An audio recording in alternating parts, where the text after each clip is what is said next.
Good morning and welcome to the concluding webinar of the Battle of the Cities webinar series, where we discuss the city of Pune. My name is Aina Gupta, Research and Communications Executive at UK India Business Council, and I will be moderating today's session. Over the last week, we organized a series of webinars where UK companies shared their personal experiences of choosing the right location in India. The webinar series discussed the main drivers of each company's decision to do business in their chosen city.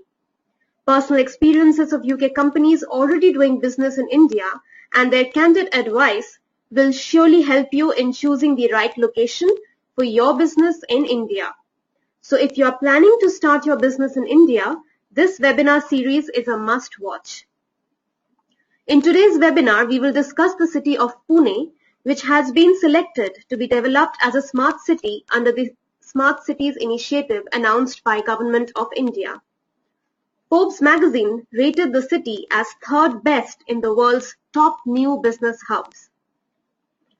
Before we begin, I would like to familiarize you with the toolbox on the right-hand side of your screens.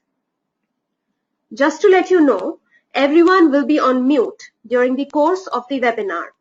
But if you do have a question, please type it into the little bracket on your toolbox in the Please Type Your Question Here section to send this to me, and I will pick up during our question and answer session at the end. I am delighted to welcome Vandana Saxena Poria, OBE, CEO of Get Through Guides, our speaker for today's webinar. Vandana is an award-winning eminent visionary who creates revolutionary learning experiences and skills in education sector to prepare people for the future. A serial entrepreneur, she was the founder of Get Through Guides, which develops content and training programs for students, colleges and corporates in Africa, Asia and Europe with a view to bridge the gap between students and corporates to make them professionally skilled for jobs and businesses. Vandana chairs the British Business Group in Pune, which was set up with the support from British High Commission. She also works closely with the British government to foster international trade for the UK and has given numerous presentations. In the Queen's Birthday Honours list, announced on 14 June 2008, Vandana was honoured with an OBE for services to trade and investment in India, one of the youngest Asian females to be given the honour. I would now like to welcome Vandana for her insights on Pune.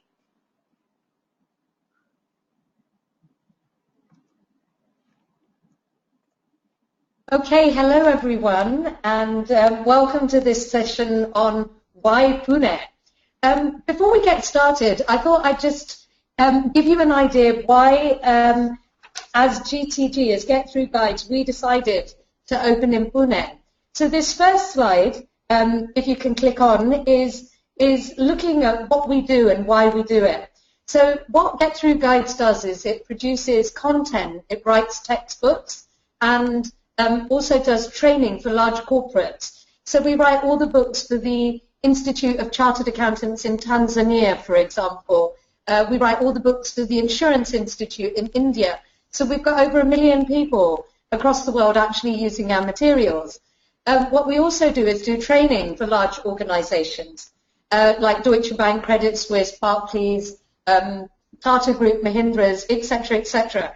And when we were deciding when to set up, we were really confused as to where to do it. What we knew was we needed a very able team, but we needed them to be as cheap as possible. So we thought about moving to India, as you can probably tell from my accent, born and brought up in the UK, decided to move to India to set up the business. If we go on to the next slide, it will show you a little bit about our journey. So basically, in January 2005, I visited 5 cities in India, including some of our competitors in this Battle of the Cities. We visited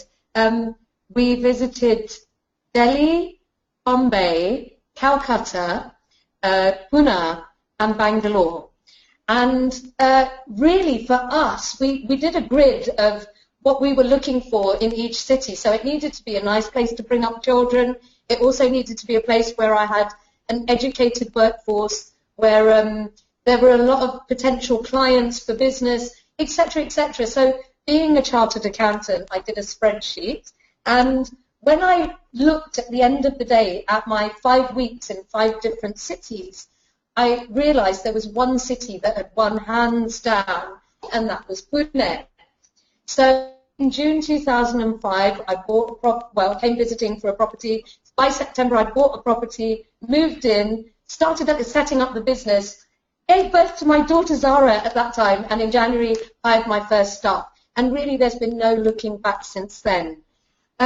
Okay, so why Pune? Let's go on to the next slide, and let me tell you a little bit about this fantastic city. Well, first of all, let's just think about Maharashtra, the state that Pune is nestled in. So among all the states in India, Maharashtra has established strengths in almost every sector, and it's led the country's industrial development scenario. It's got a gross state domestic product of $240 billion for the financial year 2014, and the state is the single largest contributor to India's overall GDP. We're about 14.7%. A lot of people would say because of the scarcity of land, skilled labour and unskilled labour in Mumbai, it's led to the emergence of Pune as a major investment destination for the state. A lot of people wonder, is it called Pune or is it called Pune? It used to be called Pune in the times of the Brits, and it's now known by its original Marathi name, which is Pune. And it's the 8th largest by GDP and the 9th largest city in India in terms of population. It's incredibly diverse culturally. It's got a very affluent young population, and that's what makes it one of the most vibrant areas in the whole of India. It's witnessed tremendous growth over the last 10 years, and the development of the IT sector, the automotive, food processing and education has been absolutely massive. And the good thing is the state has been watching the development, so there's been a sufficient supply of power, water, connectivity, etc., etc. Got some pretty well laid out roads and land. So the physical infrastructure has developed reasonably well. There are some challenges which we'll talk about later.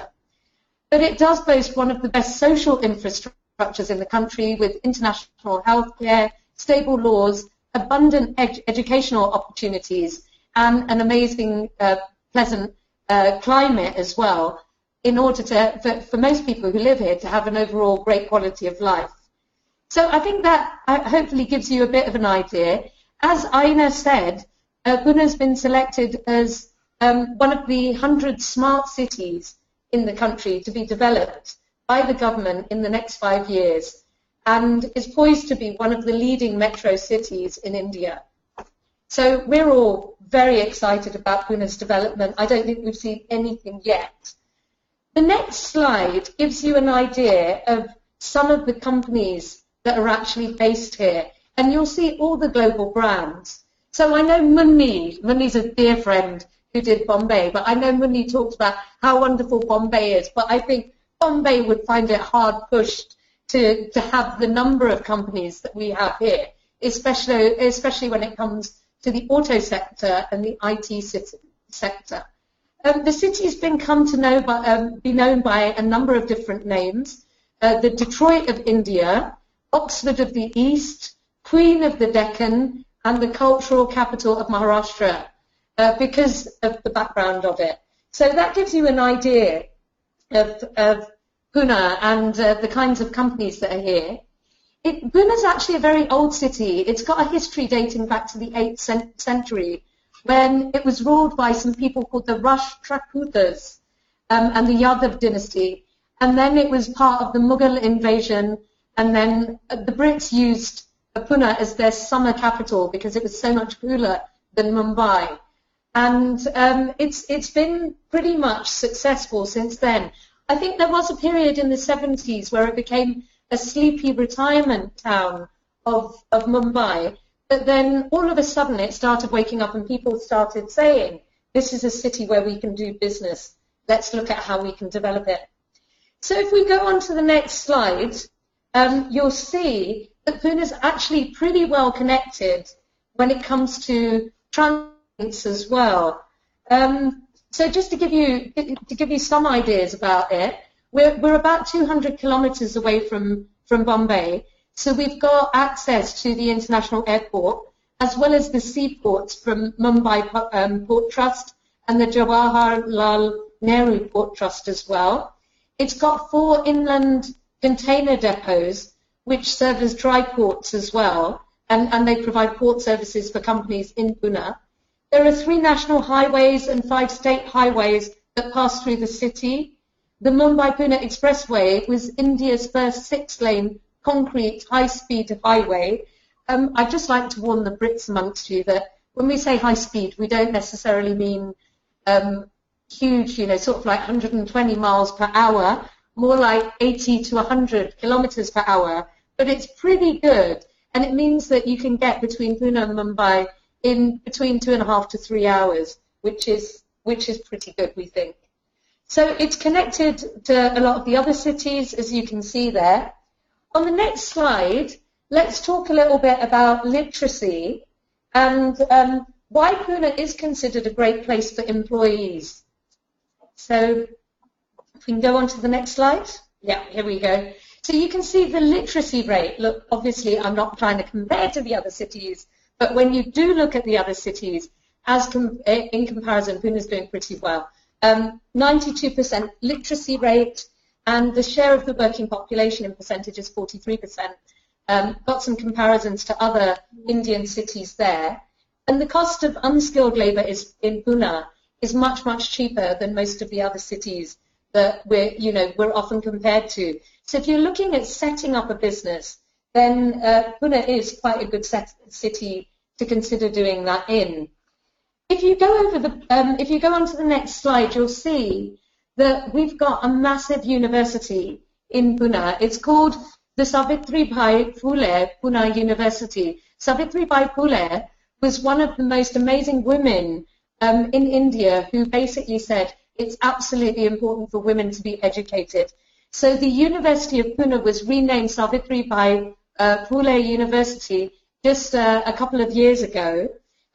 Before that, it was known as the University of Pune.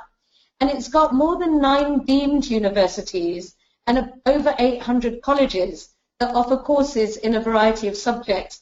Now, when we talk about deemed universities, the way it works in India is either you're accredited by the government fully as a university, or you've fulfilled all the criteria, and there's other things that you have to complete, but your degrees are recognized as a university. So there are a number of private universities that have set up in Pune.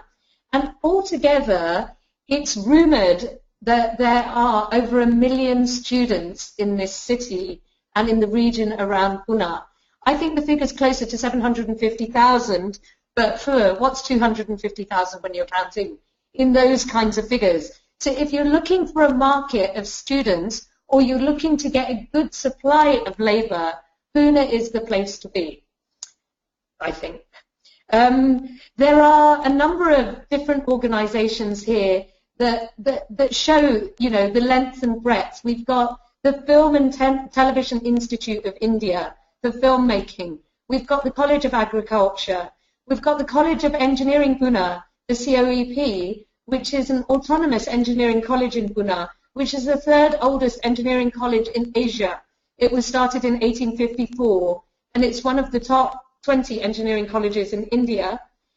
According to the Times of India, we've got somebody who was part of the Planning Commission, who's the former Vice-Chancellor of Pune University, and he reminds us that Pune University actually attracts students from Southeast Asia, the Middle East, and Africa. So almost 45% of foreign students who come to study in Pune, come to study in India, actually select Pune as their educational destination. So education, a big deal over here. If we go on to the next slide. Thank you. You can see that Pune is a very, very safe city.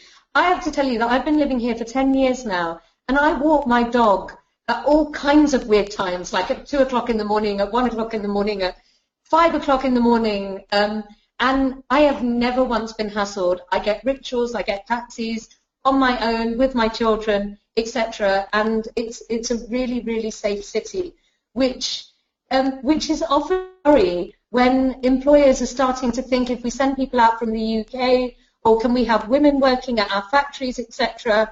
The answer is it's a very safe city. It is one of the safest cities in India. Very, very tolerant culture. And as I said before, a great climate all year round. It's much cooler than most other cities in India. And it tends to stay around the same temperature most of the year.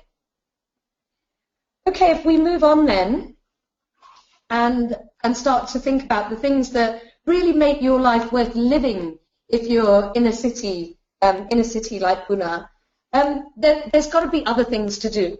So I will talk more about the business side, but I think it is worth mentioning some of the great things about Pune that you can do.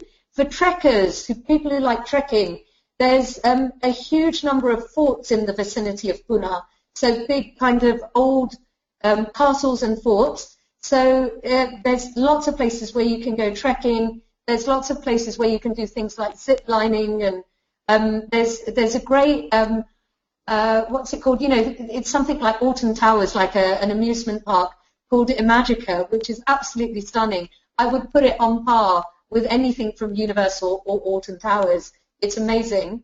There's a lot of sporting that goes on in Pune. There's football, there's tennis, there's billiards, there's kabaddi, there's cricket. There's a massive stadium, and there's a lot of matches played at that stadium. The thing to remember about Pune is it's a very young city in terms of population. There's, I think I'm correct in saying that about 70 to 80% of the population is under 25. And there's a great nightlife. It's a very, very green city. It's in fact in the top 11 greenest cities in India. There's a number of malls, so those of you who are worried about missing your favorite brands from the UK or anywhere else, there's a number of malls which have got all those stores that you love from the UK. And you can actually get a lot of UK ingredients. I mean, I'm a huge freak about Marmite, and you can actually get Marmite in Pune. You can get pretty much anything you want, Walker's crisps, etc., etc. So if you're worried about missing those little comforts from the UK, don't worry about it. We've got enough stores here which will make sure that you don't miss what you need from the UK. So that gives you an idea of some of the things that are going on here. Let me go back to the business side and talk to you a bit more about the business side. So if we go on to the next slide. Great. What you can see here is if you're going to be sending people to work here, or you're going to be trying to encourage people, remember India is one of these countries where people will move for work. So you can encourage people from different states to Pune to actually work here.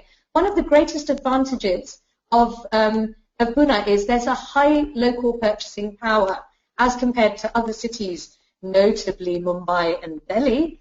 But Pune's really got quite a high purchasing power, which means that for the same amount of money that you would spend in the other cities, you can get a much bigger place, you can have a much nicer lifestyle, you can go to better restaurants, etc., etc. Your money is going to go further in Pune than pretty much any other city in India. It's also got a lower cost of living. Just to give you some statistics, I think the per capita income over the last decade has gone from 34,000 rupees, which is £340, to 1.4 lakh in 2011, which is about £1,400. And according to a McKinsey report, if the infrastructure in Pune keeps pace, Pune could actually be the #1 city in India in terms of per capita GDP by 2025. And according to the New World Wealth Report 2015, it's the third fastest growing city in Asia Pacific for multimillionaires. So that's individuals with net assets of over 64 crore or more. And it's witnessed 317% growth between 2004 and 2014. You can tell I'm a chartered accountant because I love my statistics. But there you go. It's got a lower cost of living to most other people, places, and coupled with the pleasant climate and the healthcare facilities, it really is a great destination for people to live in.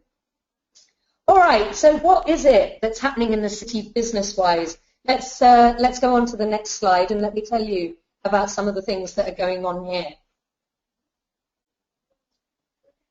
So, Pune has emerged as one of the most favourable industrial destinations since the early 1960s with the mechanical engineering industries.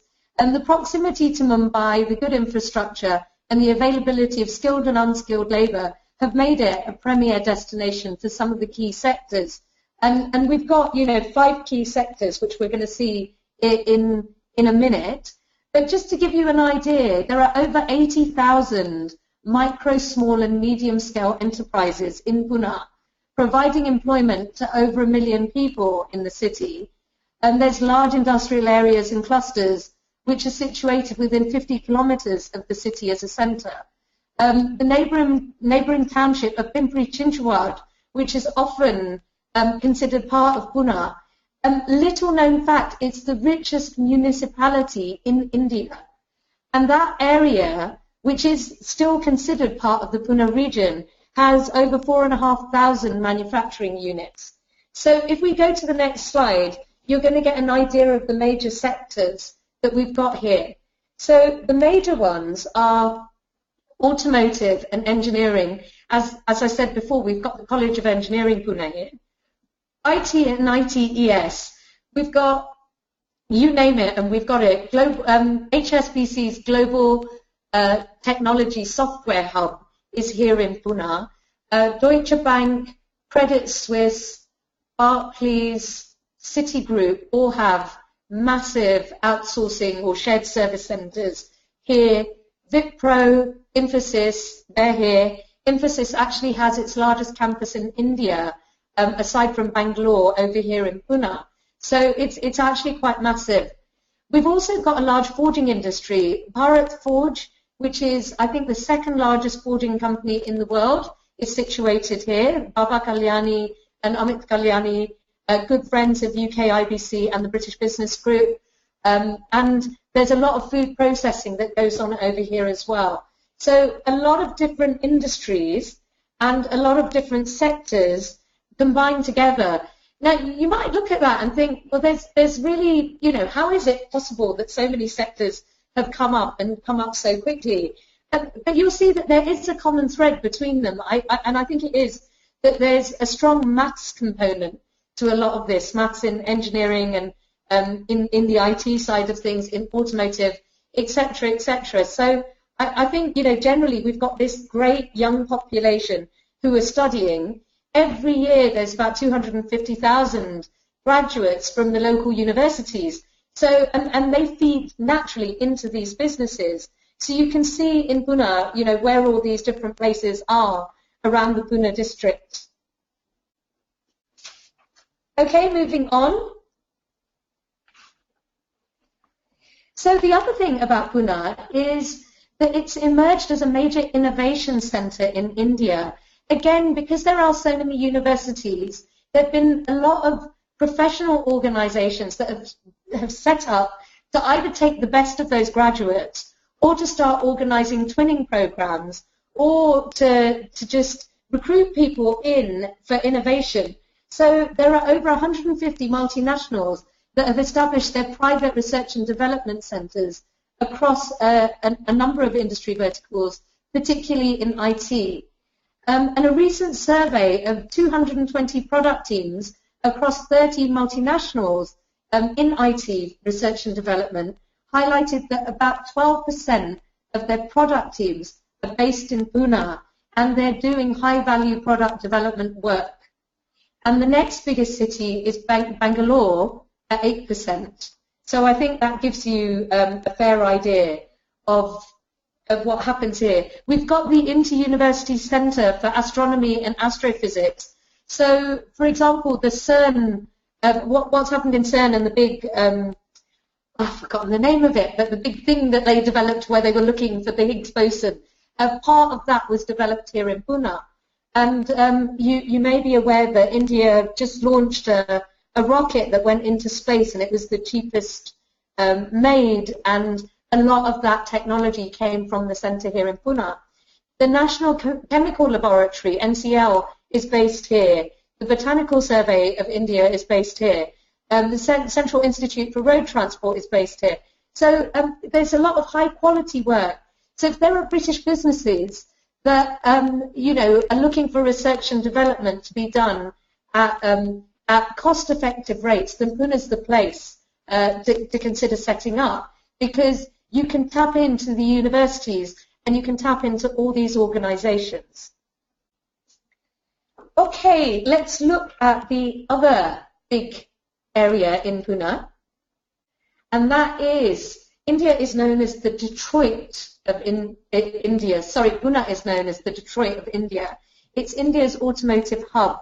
So the automotive industry in particular has flourished here in Pune, and it's well represented across all of its segments. Whether you're talking about motorbikes, whether you're talking about the rickshaws, the auto rickshaws, which are three-wheelers, or passenger cars, the city's got a high number of medium and small industries which deal in auto components, forging, etc., which has developed a sound ecosystem for the auto industry and the auto ancillary companies to ensure that their supplies are on time for the kinds of companies that are shown here. So we've got Tata, Force Motors, Bajaj, Auto. They're the ones that set up here in the 50s. And then we got a whole load of other ones that came in, as you can see, in the 70s. And then I've just realised there's such a big British one that's missed off this list, and that's JCB. JCB have got a massive factory, which I think they opened their first one in the mid-90s. So apologies for missing that one off, but you can see some of the other names of the large ones that are here. So very recently, Mercedes-Benz and General Motors have opened very, very large facilities here. And again, it's because of the skilled manpower, the unskilled manpower, or the auto component manufacturers, etc., that are all set up in the vicinity. And the fact that if new technology comes in, there are enough education institutes in the vicinity that can do the training to ensure that their people are upskilled. So we think, because of that, that's one of the reasons why the auto industry has really bloomed here. And we have over 300 German companies as a result of that. So those of you in the UK that are actually manufacturing, Pune is a place to really consider, especially if you're looking for high-level research and development work to bring down your global costs. It's a great place. Okay, on to the next slide. So Pune's also got a number of what's known as special economic zones, SEZs, and there are 30 of them in and around Pune. And you can see 80% of them are for IT and ITES companies, IT-enabled services. It's not just about, taking jobs out of the UK or the US or whatever. It's actually about product development, providing services, making systems more efficient. So we've got Cisco, we've got the Tata Group, we've got Mahindra TCS, we've got, like I said, Wipro, Infosys, etc. So they're all part of that 80%. We've got a number of pharmaceutical companies also opened in Pune. So we've got Cipla, which is one of India's biggest ones, and many others. So 10% of the SEZs are doing pharma or biotech related work. There's 4% that's involved in research and development, then engineering, and then other products. There are also some manufacturing clusters that will be opening due to Make in India. So we're expecting to see a few more SEZs coming up that are going to support Make in India as an initiative. Okay, so moving on.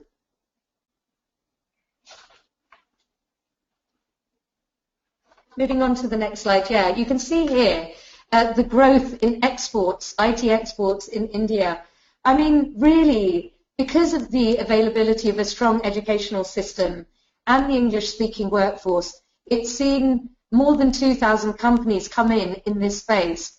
And there's over 250,000 people directly working in the IT industry here. The share has grown from 14% to 20%.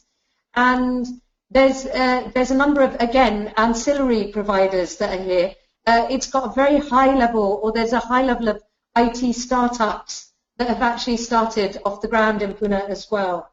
I'm trying to think of some of the other names I can give you: IBM, Accenture, Cognizant, NVIDIA, Ubisoft, as well as, you know, the ones that I've talked about before: Bank of New York, Mellon, Credit Suisse, Citibank. They're all here.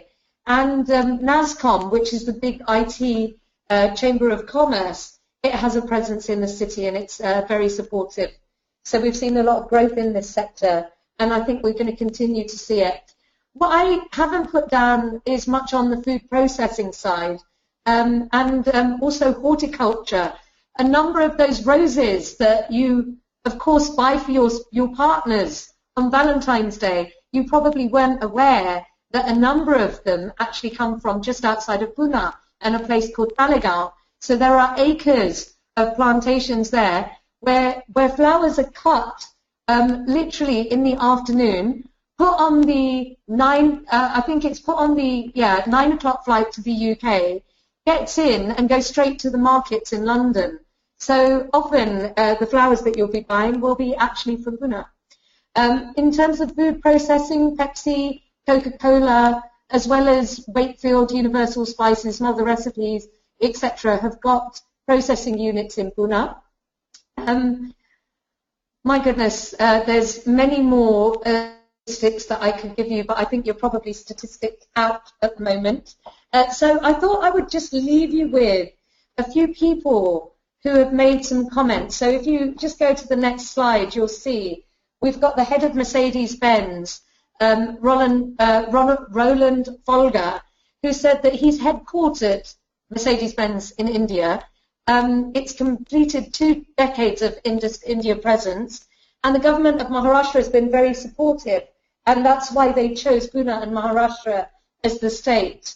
Naushad Forbes is the director of Forbes Marshall, and he's talked about, again, the government having this policy for giving, you know, large pieces of land away for industrial development, and you know, the schemes that they've got to get people working there and to get people trained up, and also the connectivity to other cities. And finally, the research institutes that we've got here in Pune being a major factor for the development of the city. On the next slide, we've got an amazing guy called Adar Poonawalla. Now, the Poonawallas may not be that well known outside of India. They're one of the billionaire families of India, and you've probably never heard of the Serum Institute of India. But if you think about the Bill and Melinda Gates Foundation and vaccinations, I think I'm right in saying something like 60% of vaccinations for the WHO are actually manufactured or have content from the Serum Institute of India. So they're an amazing family that has supported this city. And Adar Poonawalla has said that he believes it's because of the great universities, the educational institutes, that many industries have flourished. That's why we've got so much research and development. And everyone's come together to look at how how Pune can be positioned as one of the premier smart cities within India. And finally, those of you who have been to India cannot fail to have noticed Bajaj motorcycles. They are synonymous with motorcycles in India. And Sanjeev Bajaj is from that family. But he's set up a different part of the business, which looks after, it's called Bajaj FinServe, and it does, it's kind of like a shared service center, but also they do a lot of insurance and other kinds of products. And he talks about financial services businesses being headquartered here in Pune for the Bajaj Group, and people are the biggest asset. And, you know, this is the biggest thing. It doesn't matter what business you're in. Ultimately, you have people making the decisions, and we've got, really, with the universities here and the research and development institutes and a great standard of living, we've got the best people or the happiest people to do work over here. So as a result, in Pune, we can attract the best talent from anywhere around India. So I hope that's given you a good enough idea. If you're still not convinced, if we go on to the next slide, hopefully some of these names will kind of get you to realize just how important this city is. And the slide after this has got some of the other multinationals that are based here in Pune. So I hope that's given you a good flavor for why Pune in the Battle of the Cities. And you'll realize there is no battle. We don't need to battle because, as I realized more than 10 years ago, Pune wins, hands down. So thank you. I hope you found that useful. I will be very happy to take any questions. So Aina, if you're ready, I'm ready. Many thanks for that excellent overview, Vandana. I'm totally convinced that Pune is the best place to be in. And I'll probably move on to some... Yay! No, I'm completely sold out. I'll now ask some questions we received. The first question is, Pune has long been described as one of the best Tier 2 cities of India. In your opinion, is it still a Tier 2 city, or Pune can now be as good as a Tier 1 city of India? That's a great question. I don't know if you remember, but the UK-India Business Council did a research report about 4 or 5 years ago, Yes. where they looked for the best Tier 2 cities. Yes. And what they discovered in the process was that Pune was way above the Tier 2 cities and should be considered a Tier 1. What I would say is, if I'm going to be brutally honest, I think the one area that Pune is not quite a Tier 1 in yet is public infrastructure. So, for example, we don't have a metro in the city, and we don't have a really good network of buses or any kind of train transportation within the city. And I think that does impact the city. So, you'll find that all the companies, as in many other cities, they have their own transport to get employees to work. But I kind of think that that's the one thing we lack on. If that was addressed, and it is being addressed as part of the Smart City program, I would say we're a Tier 1 city. Great, thank you. The next question we have is, you mentioned Pune has a high per capita income. Is it somehow indicative that Yes. labor costs are higher in Pune compared to other cities of India? I guess it depends on the levels that you're looking at. It has a high per capita income because there are so many people employed in the IT, ITES, engineering, automotive sectors, which of course are more expensive than other industries. So I would say that's why the per capita income is higher here. But having said that, if you look at it on an individual basis, if you compare what an engineer is paid in Pune as compared to Bombay or Bangalore, they're paid less. Does that make sense? Yes, yeah, sure. Yeah. Thank you, Vandana. I'll move on to the next question. Okay. One of our attendees would like to know how good are medical facilities and hospitals. Are there any of the major hospital chains in Pune? Mm-hmm.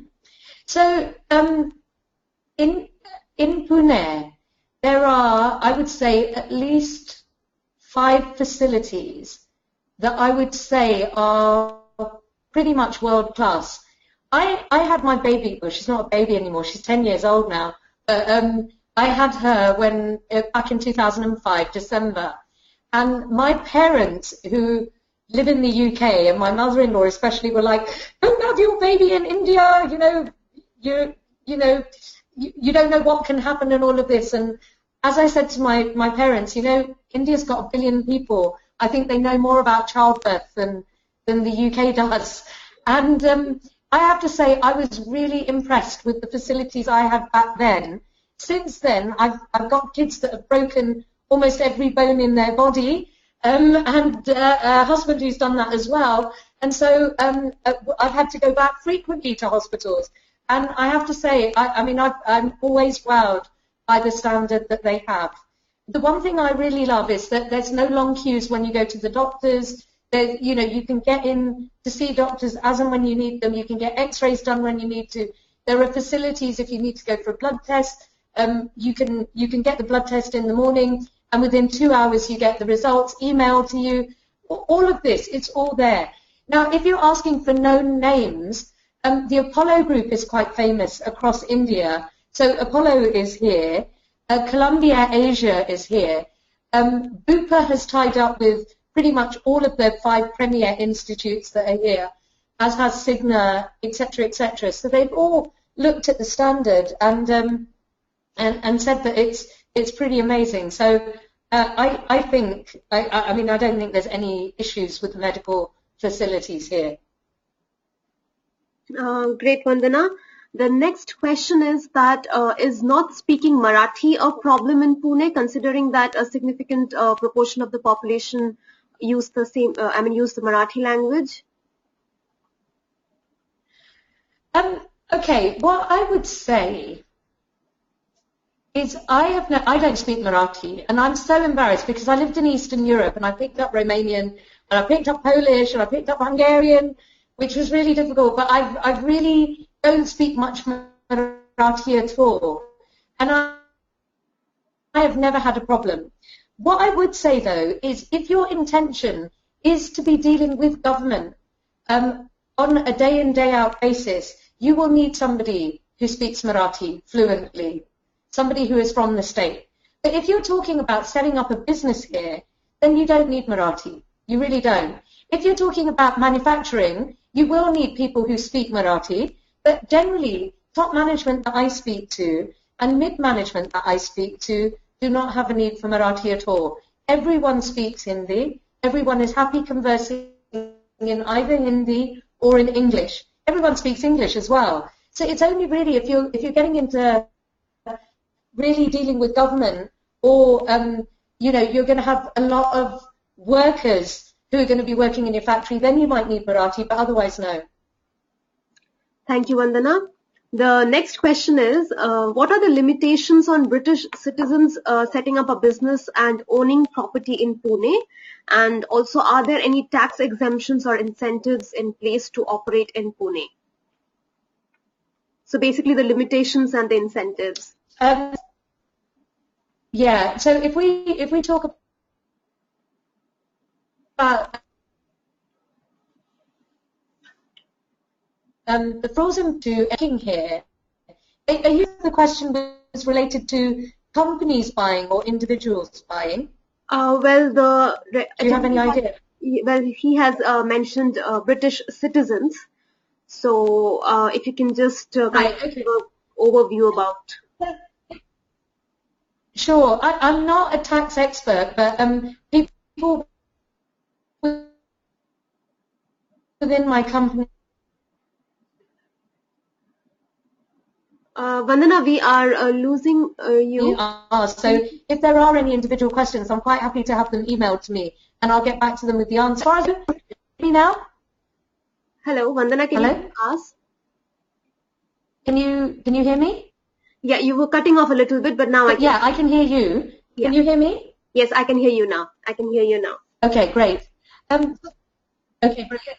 So what I was saying is there are no further restrictions on British citizens than any other part of India. If you're over here for work, then you would be in a position to buy a property, and there's no issues with that. If you're looking at buying multiple properties in an individual capacity, that's not allowed, and you would have to set up a company in order to do that and have it shown as a business. But generally, if you're a business person and you're a British citizen working in Pune, to buy a property to live in is not a problem. So does that answer the first part, Aina? Yes, definitely. Right, okay. In terms of the second thing, there are various incentives that are available in Maharashtra. And I know that a couple of the big accounting firms, including BDO, have produced some booklets talking about all the incentives for investment in Maharashtra. So whilst it's kind of difficult to talk individually about individual ones, what I can say is that there are incentives available. And there are some cases where there's stamp duty exemption, there's electricity duty exemption, there are sales tax linked incentives, there's subsidies on power, and there's internet subsidies, and they give land free of charge depending on what you're going to do. So there are some great incentives available. Yes, Vandana, and moreover, you also mentioned in your presentation about the SEZs which are present in Pune. These SEZs also offer a lot of incentives to foreign companies. So I think you've covered it in your presentation a little bit. I'll move on. There's a couple of others. There's a couple of others that I've just remembered. Yeah. For new medium-sized enterprises, and companies that are looking to expand, there's a 5% subsidy on capital equipment up to £25,000, and there's a 75% subsidy on expenses incurred on various other things. So I think it is worth looking into. There are quite a lot of subsidies available. Great, Vandana. I'll ask the last question for today. As well as missing the good network of buses or metro, what else would you say is a reason not to choose Pune, if any?